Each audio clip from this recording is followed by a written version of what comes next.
Look at these.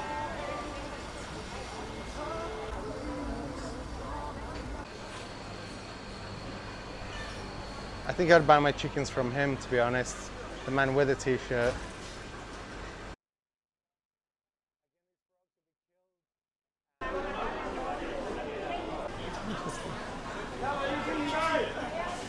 So, I've stumbled across this amazing place here in Wan Chai.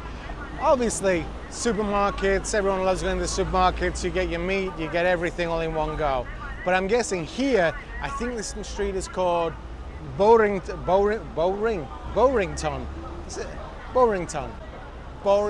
Road. And here they have a lot of outdoor butcher's shops. So this is obviously the place you come, and there's a lot of little old ladies running around buying things. So this is where you get your meat, your beef, your pork, your fish. They seem to have everything down here, and everything's just kind of open and out there on the streets. These places are very busy, so there's a high turnover. So the food it's put out, it's sold, it's put out, it's sold. But I shall actually just have a walk around and I'll try and show you some of it. Hong Kong is so noisy. The smell of everywhere when you're actually here. You know, it's just such a unique smell. The entire city, as in the entire city, actually has this very unique aroma. The only way I could kind of describe it is a cross between old water and roast chicken from the oven. I don't know, there's the only way I can describe it. It's a weird smell, but it's a smell that triggers so many memories. So many memories. I mean, the nasal memories are absolutely going crazy, going wild are the nasal memories. I'm going to tell you something a little bit interesting about these butchers. So here you've got your pork, your beef and everything. If you look at the butchers, they have a red light. So all the butcher shops have a red light. You see over here where they have the meat as well? They always have a red bulb. Oh, they always have a red bulb. The reason they do this, they say it makes the meat look more fresh. And what a lot of the times they will do for the fish, because you want to have a sense of clean and freshness, they'll use more white light. You can actually see, so you see how the red light's there for the meat? And then you see here for the fish, it's white light. Look at these.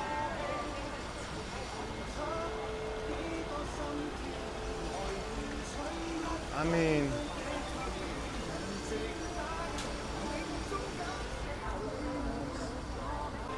these are huge.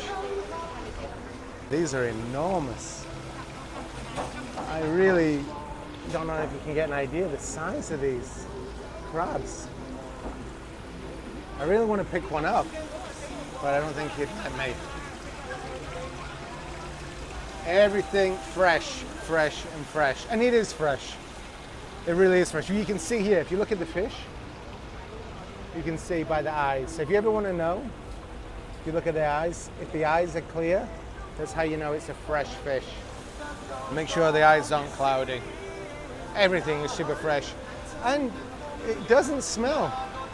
Like you don't even have, there's no strong fishy smell, nothing.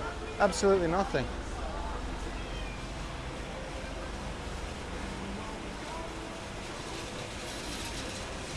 Beautiful. Say ho. Hi ho. You don't want to be on camera. Come on.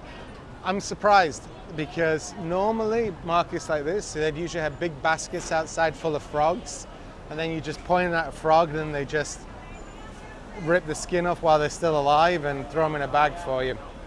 But I don't see many frogs.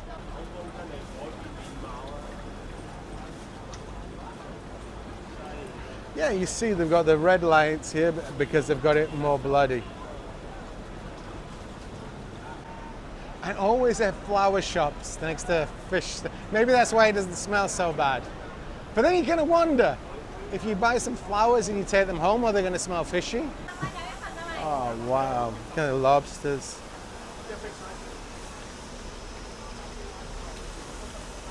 There's mantis shrimp there.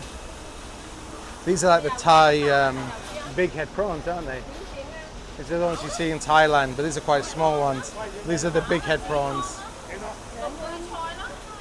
The clams and everything look incredible. And everything's alive. You know, you take them home. When I used to buy prawns from these kind of places, long time ago, when I used to live in Hong Kong, we would buy prawns and you'd get them in a bag, then you get the bus or the MTR, the metro home, and you can feel them jumping up and down, jumping up and down, jumping up and down while you're on the MTR or on the bus. What you would do is when you got home, you would then just put the bag of live shrimp in the freezer, and that would, you know, this sounds cruel now, but yeah, you put it in the freezer, they would go to sleep or freeze to death. I don't really know what happens. And you put them in the freezer, and then later on you take them out and then you cook them. One thing also, which I haven't seen, or maybe that's more in the indoor markets, chickens. When I used to live here, whenever we would buy chicken, you would choose a chicken, they would take the chicken, they would kill the chicken in front of you, throw it in a big bucket, and then when it stops flipping around, they would put it in a plastic bag and you would take that home. I never liked that. I just didn't like it. I just didn't like it that way. You know, you've got this chicken in a bag, taking it home, it's just been killed. It still feels warm touching your leg. It kind of creeped me out a little bit. Here you have an indoor market. Although I did stick my head in there, I didn't really see a lot going on. Maybe I'm wrong. Maybe I should explore a little bit. Let's have a little look in the wet market. Wet market, that's what we call an indoor market. For me, it was always known as a wet market. So I don't want to have too many videos about wet markets, but I also don't want to miss out on something that could potentially be amazing in there. I mean, they could have live dragon eggs over ice. I mean, that could be it. You could actually, dragons in a cage, laying eggs, and then they scramble them and put them. I mean, we don't know because we're not inside. I mean, you're probably thinking, dragons aren't real. And I agree with you. But until we're inside, I'm just not really going to take a chance. It's beautiful, beautiful veg. But here's the actual chickens. Leho! Hello!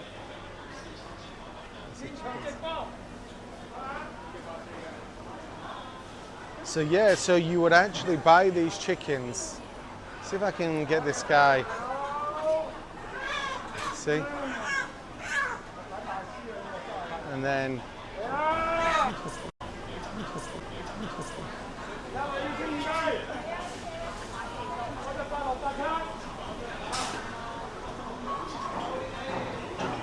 what I do find fascinating and interesting is the way they're all there without their t-shirts on. I love that. That reminds me so much of some of the dai pai dongs, the outdoor cookery places where they're cooking and cooking away, and they'd be there literally with a cigarette in the mouth, a gold chain, no t-shirt, and cooking your food. And while they're cooking your food, that was just incredible to see that, because it's so surreal, because we think about health and safety, we think about all these things, and they're there t-shirtless, it's hot, I'm taking them a t-shirt, cigarette in my mouth, boom, here's your food. Oh wow, yeah, there is more.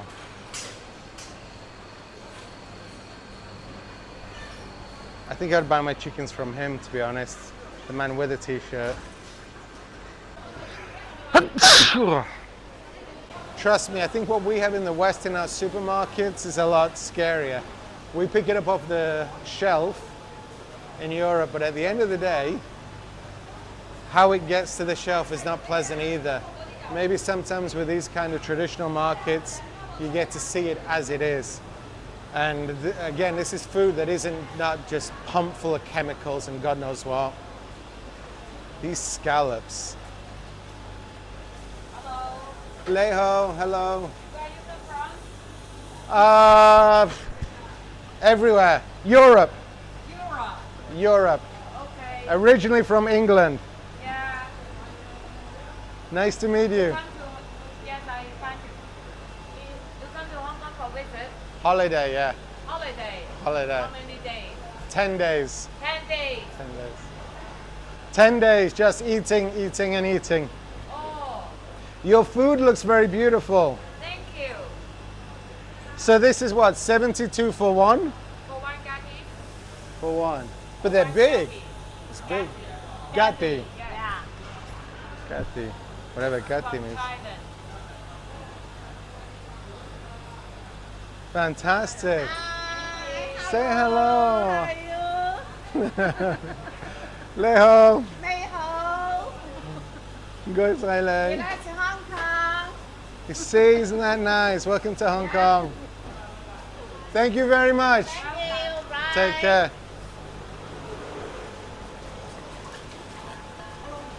Hey, buddy. Everyone's really friendly here. Cooked food store.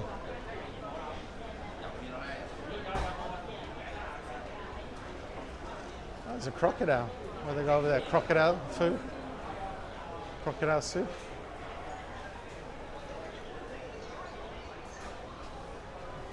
Oh, I want to describe the smell in here. That's it. Maybe like, oh God, what is that smell? It's so familiar. Ah. Could be alligator for all I know.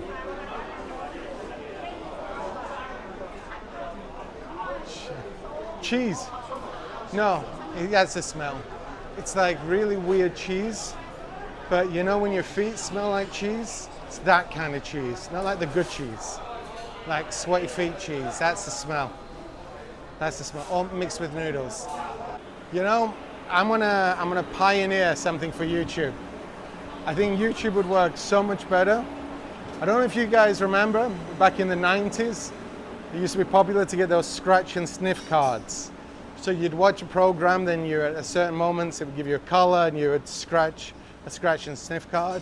You'd smell that card and then you'd kind of immerse yourself into the TV experience. I mean, it was a terrible idea. They'd show you an orange on TV, you'd scratch a card, you'd smell it and it'd smell like an orange. Well, what, like you don't know what an orange smells like in the first place? I mean, what was the point in that?